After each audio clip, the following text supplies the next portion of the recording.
Hindi ko po ito gawa pero lalagyan ko po siya ng mga details itong crochet na ito. Tanging mga rhinestones lang ang ilalagay daw. Ako na daw ang bahala kung anong dapat kong gawin para magkaroon siya ng kinang at bumuhay tignan. So sinimulan ko na nga maglagay ng mga rhinestone dito sa bawat cut ng corset. Ang ginamit kong rhinestone na size ay SS20 at ang ginamit ko naman na pandikit or adhesive ay ang F7000. Kung namasdan nyo na hindi ko pa tinapos yung kabila at nagsimula naman ako dito sa kabila kasi po tinatansya ko kung ano ang magiging resulta nitong aking ginagawa. Ganito po talaga pag gumamit ng isang adhesive, hindi mo namamalayan na baka magkamali ka. Kahit dikit ng dikit, importante pa rin na nakikita mo kung saan patungo ang iyong ginagawang design, na kahit nagsisimula ka pa lang sa iyong ginagawa, na-imagine mo na kung ano ang kalalabasan pag natapos. Di tulad ng mga beads or sequence ay pwede mo pa siyang matastas kung sakali magkamali ka. Kung adhesive naman ang iyong gagamitin, hindi na siya pwedeng baklasin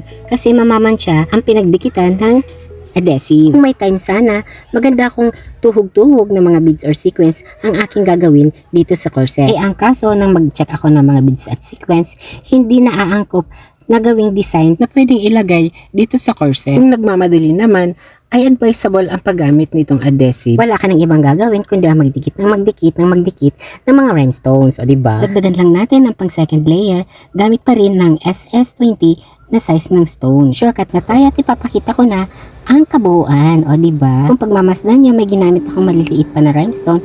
Ang size po niyan ay SS16. Naglagay rin ako ng mga rhinestone dito sa mga pinagpasadahan sa Regilene. Part po ng mga lines.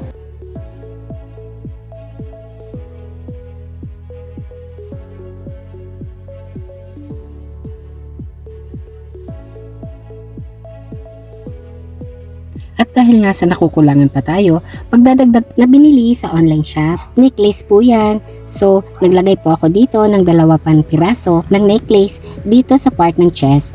O, diba? Para-paraan lang, dadagdag pa sa kinang. O, diba? Maganda siya.